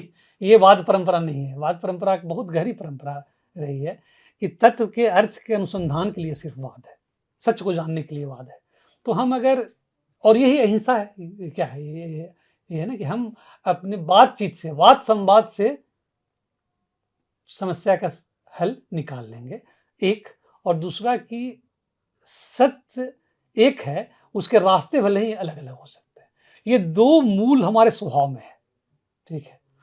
और किसी भी तरह के वाद से मैं बचता हूं, मतलब वाद इज्म जिसको बोलते हैं, क्योंकि जब किसी वाद के चंगुल में आप फंस जाते हैं तो फिर आप सत्य को ठीक से देख नहीं पाएंगे। फिर अगर आप अगर मतलब कैपिटलिस्ट बन गए तो अब कैपिटलिज्म की बुराइयां जो हैं उसको भी अब नजरअंदाज करना पड़ेगा। अब कम्युनिस्ट बन गए तो कम्युनिज्म में जो बुराइयां हैं उसको भी आपको नजरअंदाज करना पड़ेगा। तो इन वाद के चंगुल से बाहर रह करके और सत्य का अनुसंधान करते रहना, सत्य की तरफ चलते रहना, यही यहाँ का मूल, हमारे आत्मा का मूल आत्मा है हमारी। अब हम लोगों ने बहुत इस किताब पर तो बात कर ली। मैं समझता हूँ कि हमारे दर्शकों को इस बात का आभास हो गया होगा कि the decline of Hindu civilisation में क्या कुछ है। हमने उतनी बातें नहीं कही हैं, बहुत सारी कहानियाँ हैं, बहुत सारे तथ्य हैं, ऐसे तथ्य जो आपको चौंकाते हैं, चाहे संस्कृत का क्षेत्र हो, चाहे राजनीति का क्षेत्र हो, चाहे समाज का क्षेत्र हो, चाहे विचारधारा हो, चाहे शिक्षण हो, चाहे खोज हो, चाहे परंपराएं हों। हमारी आंतरिक टूटन क्या थी, बाह्य जो आक्रांता हुए उनकी मजबूती का स्रोत क्या था, साथ ही साथ जो हमारे कालखंड में पिछले 4-5 हज़ार वर्षों में पूरी दुनिया में जो कुछ घटा है और ज्ञान के स्तर पर जो प्रवाहित होता रहा है, वह भी इस पुस्तक में कहीं न कहीं आया है। तो सबसे पहले तो मैं इतने कम पृष्ठों में, हालांकि पुस्तक के आकार के हिसाब से कम पृष्ठ नहीं है, लेकिन जो तथ्य है वह बहुत विशद है और इतने बड़े विस्तृत क्षेत्र को इतने कम पन्नों में ले आ पाने के लिए मैं आपको साधुवाद दूंगा। दूसरा महत्वपूर्ण पहलू है कि इस पुस्तक में बहुत सारे चित्र हैं जो उस कालखंड में व्याप्त सांस्कृतिक विकास को, कला को और उस कालखंड को एक तरह से बताने की कोशिश करते हैं कि किस तरह के हथियार थे, किस तरह के लोग थे, किस तरह का श्रृंगार होता था प्राचीन काल में, भाषा का माध्यम क्या था, जब शब्द या हिंदी उस रूप में नहीं थी या अंग्रेजी रोमन भाषा उस रूप में नहीं थी, तब भी किस तरह से विकास हो रहे थे। तो इस पुस्तक की अहमियत आप इसलिए भी समझ सकते हैं कि डॉक्टर शशि थरूर, पवन वर्मा, संजीव सान्याल, स्वपन दास गुप्ता, हिंदोल सेन गुप्ता, इन सभी ने पुस्तक की प्रशंसा लिखी है। तो बहुत बहुत पहले तो इसके लिए बधाई और शुभकामनाएं। और यह धन्यवाद। प्रश्न मैं सभी से पूछता हूँ पुस्तक को लेकर कि ये पुस्तक हिंदी में कब आएगी? हाँ, कोशिश है। अब मैं अभी रूपा से कोई बातचीत शुरू नहीं हुई है, क्योंकि अभी बहुत ही थोड़े ही दिन हुए हैं, तो मैं थोड़ा दिन और रुक जाना चाहता हूँ। थोड़ा एक बार देख लें कि किताब का किस तरह से लोगों में इस स्वीकृति है, कितनी स्वीकृति है, उसके आधार पर फिर उस पर जो है ज़रूर हिंदी में ज़रूर लाएँगे। अब कुछ बातें आप पर, आपके लेखन पर, जैसे इस किताब को पढ़ते समय मुझे लगा कि आप B.S. नायपॉल से बहुत प्रभावित हैं और आपकी लेख की शैली में भी वह रिफ्लेक्ट होता है। जिस तरह से उनकी किस्सा गोई है, मैं उनकी जिन तीनों किताबों का आपने उल्लेख किया, मैंने उनको पढ़ा है, तीनों को पढ़ा है। और संयोग से कुछ ऐसे खंड भी हैं जो म्यूटनीज़ में जिनका मैं कहीं न कहीं हिस्सा रहा हूँ। जिन संस्थानों के बारे में लिखे हैं, मैं कहीं कभी उसमें काम किया हूँ, तो मुझे एक अलग-सा लगाव उनके लेखन से रहा है। आपके लेखन पर किनका प्रभाव पड़ा है? इस किताब के पीछे तो मैं यही कहूँगा कि सिर्फ़ नैपॉल तो नहीं कहूँगी, लेकिन हाँ, उनकी किताबों से बड़ा प्रभाव रहा। और बहुत तरह के लेखकों को मैंने पढ़ा। इसमें आप देखेंगे करीब 3 साढ़े 300 किताबों या जर्नल में जो पेपर्स होते हैं उसका ज़िक्र है। और सबको मैंने बहुत ही सूक्ष्मता से सबको उसका पेज नंबर, रेफ़रेंस सब उसमें दिया है। दिया हुआ है। और इत एक्चुअली मुझे हिंदी साहित्य बहुत पसंद है। तो हिंदी साहित्य में कि अगर मैं आप कहेंगे, तो मेरे सबसे जिनको मैं अच्छा मानता हूँ, वो है एग्गे। एग्गे की सारी किताबें मैंने पढ़ी हैं, उनकी कविताएँ पढ़ी हैं, उनके उपन्यास पढ़े हैं। और उनकी कविताओं में जो गहराई है, वो मुझे अन्यत्र कहीं नहीं मिला। संस्कृत पर आपकी पकड़ कैसे? आप तो संस्कृत में हम बिहार बोर्ड में जब हम पढ़ते थे ना, तो बिहार बोर्ड के में 10वीं कक्षा तक संस्कृत अनिवार्य था पढ़ना। तो वहीं पर थोड़ा बहुत मैंने संस्कृत पढ़ना सीखा। आपका जन्म और पढ़ाई-लिखाई कहाँ हुई? मैं एक गाँव का रहने वाला हूँ, तो मेरा जो कस्बा है, उस हाई स्कूल तो वहीं पे था। तो 10वीं तक की पढ़ाई तो हमारी उधर अपने ही इलाके में ही हुई। मेरे गाँव में तो बल्कि प्राथमिक विद्यालय था भी नहीं उस ज़माने में। तो एक ऐसे शिक्षक थे जो उस ज़माने में ₹2 चार्ज करते थे हर महीने, प्रत्येक अ, छात्र से। छात्र से। और किसी के दालान में बैठ के हम लोग पढ़ाई करते थे। फिर जब चौथी क्लास में गया तो बगले गाँव में चला गया। फिर उसके बाद हमारा जो ब्लॉक हेडक्वार्टर था, थाना कोंच नाम है उसका, वहाँ पर हमने 10वीं कक्षा वहाँ से पास की। और फिर मैं पटना आ गया पढ़ने, साइंस कॉलेज में। वहाँ 11वीं-12वीं करने के बाद तब उसे इंटरमीडिएट कहा जाता था। उसके बाद फिर मैं दिल्ली आ गया। दिल्ली में फिर आईआईटी दिल्ली में मैंने बैचलर ऑफ टेक्नोलॉजी किया इलेक्ट्रिकल इंजीनियरिंग में। और उसके बाद मैं वहीं पर मास्टर्स भी कर रहा था। इस बीच में फिर मैं सिविल सेवा में आ सिविल गया। सर्विसेज में रुझान कैसे बनी? क्योंकि आप तो एक तरफ इंजीनियरिंग, गाँव हाँ, गाँव तो का ये तो आप जानते ही हैं कि बिहार में अगर आप रहते हैं, तो घूम फिर करके वो सिविल सेवा वाली बात आ ही जाती है कि वो एक तरह का मापदंड बना दिया जाता है कि भई इसको तो पास करोगे तभी मानेंगे कि आप पढ़े-लिखे पढ़े हो। लिखे हो, ऐसा नहीं मानेंगे। आपकी जो पहली किताब है, जो जिसका नाम बहुत ही इंटरेस्टिंग है, मिस्ट्रीज ऑफ द यूनिवर्स। ये जो ब्रह्मांड है, उसके रहस्य, और वो भी आप एक तरह से हिस्ट्री ऑफ साइंस का है। हाँ, यानी एक तरफ आप प्रकृति के रहस्यों की बात कर रहे हैं और दूसरी तरफ विज्ञान के इतिहास की बात कर रहे हैं। तो उसका पहला अध्याय जो है, मैंने उसका शीर्षक ही रखा है from where it all began. और ये एक तरह से देखें तो ये एस्ट्रोनॉमी का पूरा इतिहास है कि कोई भी आदमी तो शुरू से जिज्ञासु रहा है। तो उसने तारों को देखा, उसने ग्रहों को देखा और समझना शुरू किया ये सब क्या थे। तो कैसे कैसे हमारा ज्ञान बढ़ते जाता है। और स्टेप बाय स्टेप मैंने उसमें लिखा है, ताकि ये ना हो कि बाद वाले बिग बैंग की बात पहले कर लें और वो जो विद्यार्थी है, वो पढ़ने वाला, वो समझ ही नहीं, पाठक समझ ही नहीं पाए कि बिग बैंग होता क्या है। तो पहले की यही समझने में कि पृथ्वी गोल है या चपटी से लेकर के फिर कैसे ये अवधारणा बदली कि भाई सूर्य के चारों ओर ग्रह चक्कर लगा रहे हैं, न कि पृथ्वी के चारों ओर। और फिर कैसे कैसे ये पता लगा कि ये हमारी गैलेक्सी जो है वो सिर्फ एक गैलेक्सी मात्र है, ऐसे करोड़ों गैलेक्सीज हैं। तो ऐसे करते करते जैसे जैसे विज्ञान का इसमें विकास होता गया, उसको पूरी वैसे ही मैंने फर्स्ट चैप्टर में दिखाया है।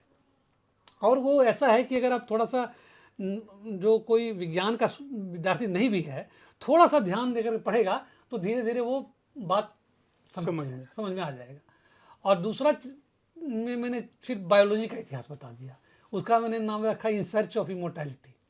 Will we ever be immortal, क्या भी कैसा होगा कि हम मतलब अमर हो जाएंगे। तो ये थोड़ा सा अच्छा नाम दे करके मैंने फिर ये कहा कि शुरू में लोग क्या सोचते थे कि जीवों की उत्पत्ति कैसे हुई। तो ये बहुत बड़ा साइंस में बहुत डिबेट है। स्पॉन्टेनियस जनरेशन ऑफ लाइफ, कुछ साइंटिस्ट मानते थे कि लाइफ जो है सड़ी हुई चीज़ों से अपने आप स्वतः पैदा ले लेती है। तो वहाँ से शुरू करते हुए कि कैसे कैसे ये धारणा फिर धीरे धीरे ख़त्म हुई, और मेंडल का जेनेटिक्स से लेकर के, और फिर चार्ल्स डार्विन का जो आया इवोल्यूशन, उस पर मैं पूरा बायोलॉजी का एक तरह से इतिहास बता दिया। फिर तीसरे चैप्टर मैंने इस पर आ गए, इसमें विज्ञान कम अर्थशास्त्र और दर्शन ज़्यादा है। वो ये कि will be ever be happy, कि क्या कभी हम पूरी तरह से खुश हो सकेंगे।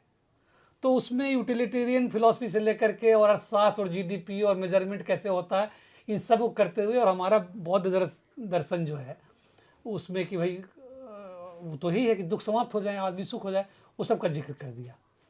उसके बाद वाले चैप्टर में मैंने लिख दिया हाउ रियल इज रियलिटी,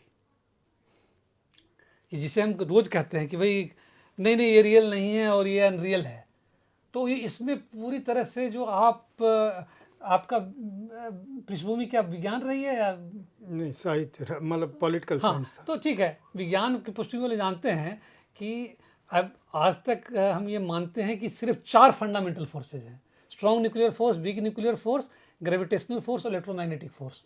तो ये फोर्सेज का, और फोर्स क्यों इंपॉर्टेंट है, फोर्स इसलिए इंपॉर्टेंट है विज्ञान में कि फोर्स ही ये तय करता है कि अगर मैं प्रिडिक्शन कर सकता हूँ कि नहीं कर सकता हूँ। जैसे मैं अगर बिलियर्ड बॉल यहाँ पे रख दिया और बिलियर्ड बॉल पर उसको अगर यहाँ से उसको मैंने धक्का दिया, तो अगर मुझे आप बता दें कि इस पर कितना फोर्स लगा रहा है, तो मैं आपको प्रिडिक्ट कर दूंगा कि बिलियर्ड बॉल 2 सेकंड बाद कहाँ पे होगी, है ना।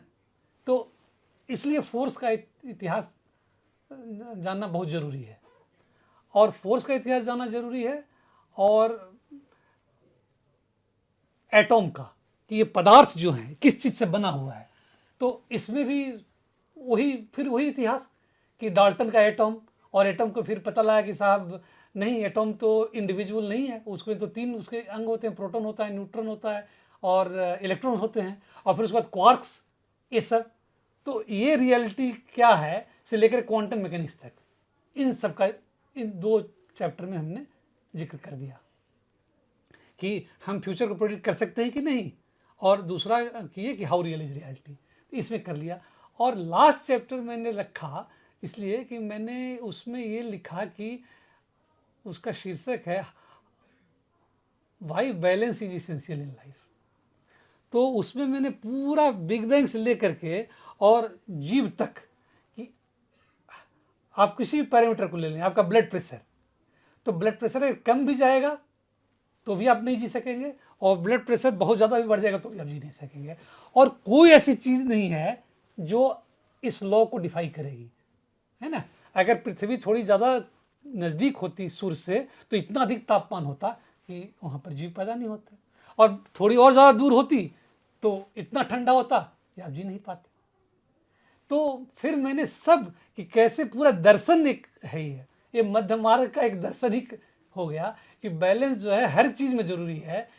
एक उसका मैंने नाम रखा ऑन द रेजर सेज। आप रेजर की धार पर, तलवार की धार पर चल रहे हैं आप, ठीक है, थोड़ा इधर उधर हुए गिर जाएंगे।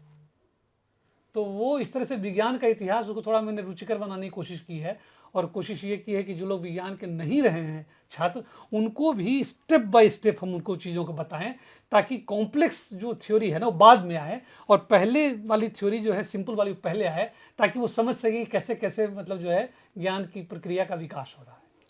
चूँकि आपने इतिहास और विज्ञान इनके और मनुष्य के जीवन के इतिहास की, तो दो प्रश्न मेरे दिमाग में आए हैं आपके इस उत्तर से। एक, क्या मनुष्य वाकई कभी अमर हो सकता है? लगता तो नहीं है।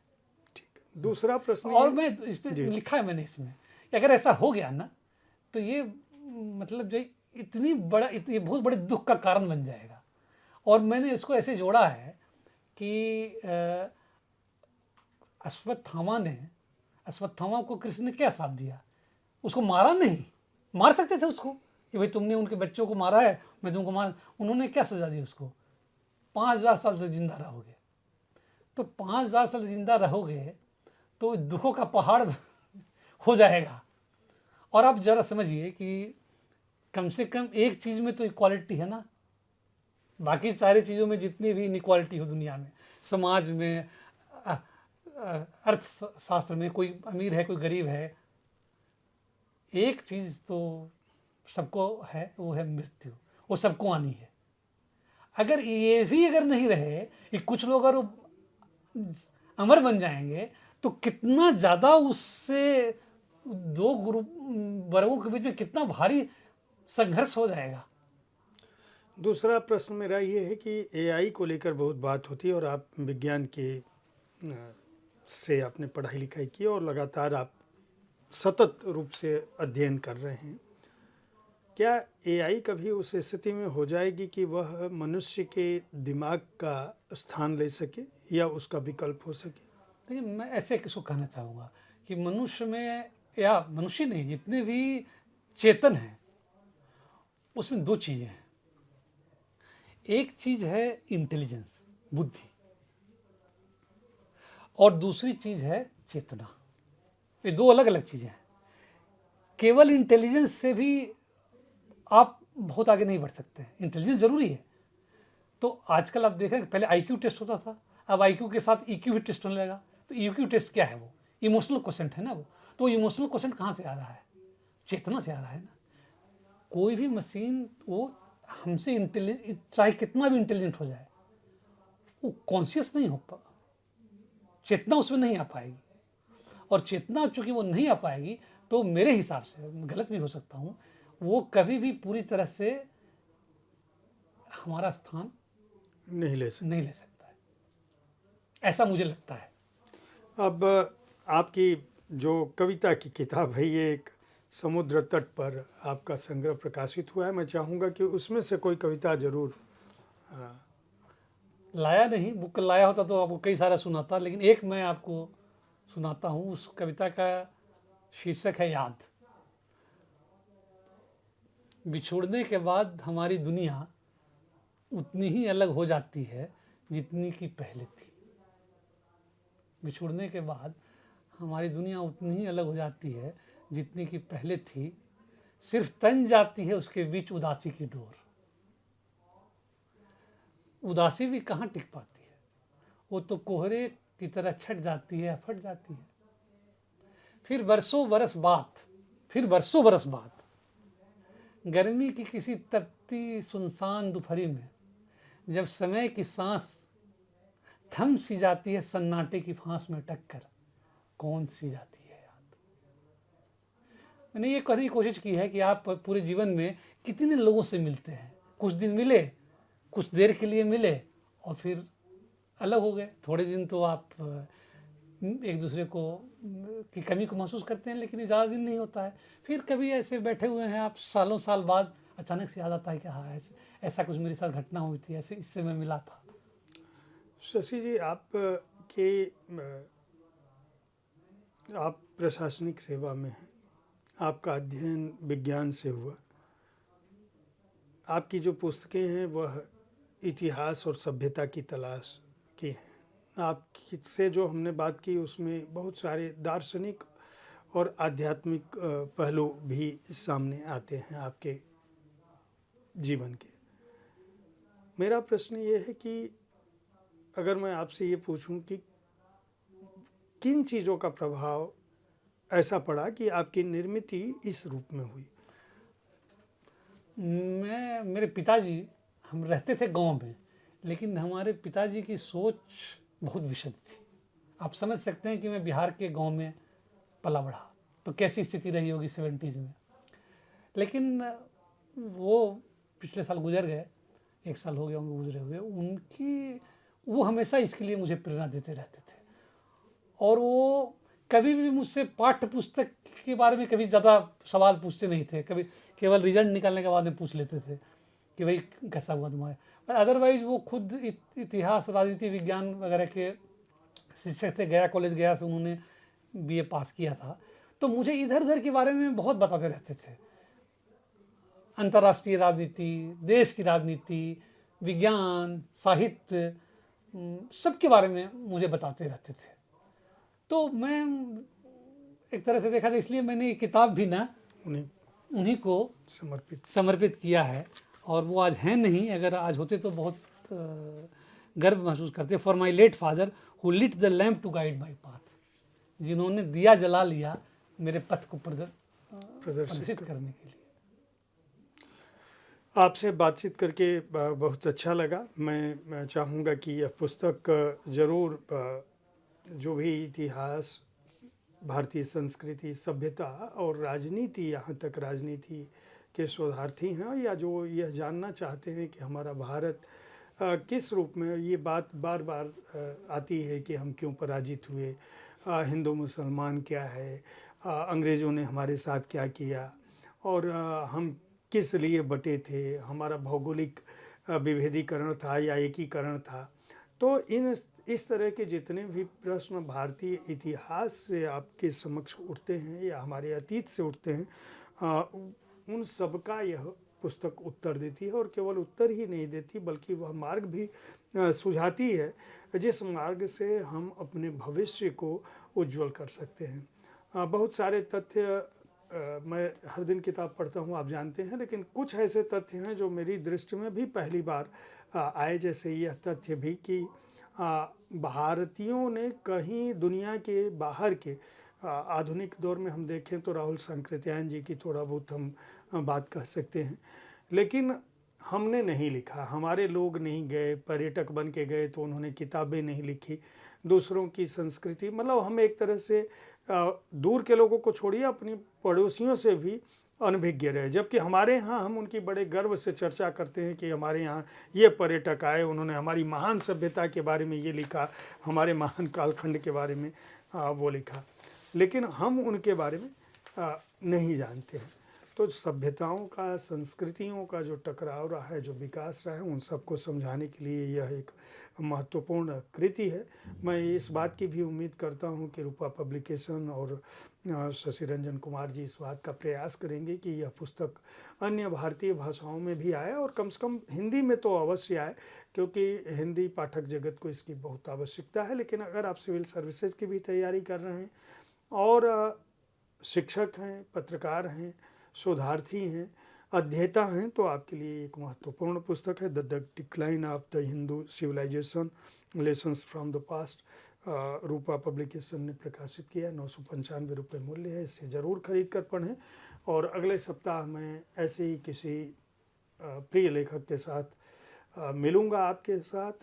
शशि रंजन जी, बहुत बहुत आभार आपका साहित्य तक को समय देने के लिए और इतनी अनूठी पुस्तक पर चर्चा करने के लिए। जयप्रकाश जी, मैं आपका आभारी हूँ कि आपने साहित्य तक के मंच पर मुझे आमंत्रित किया। फिर से धन्यवाद।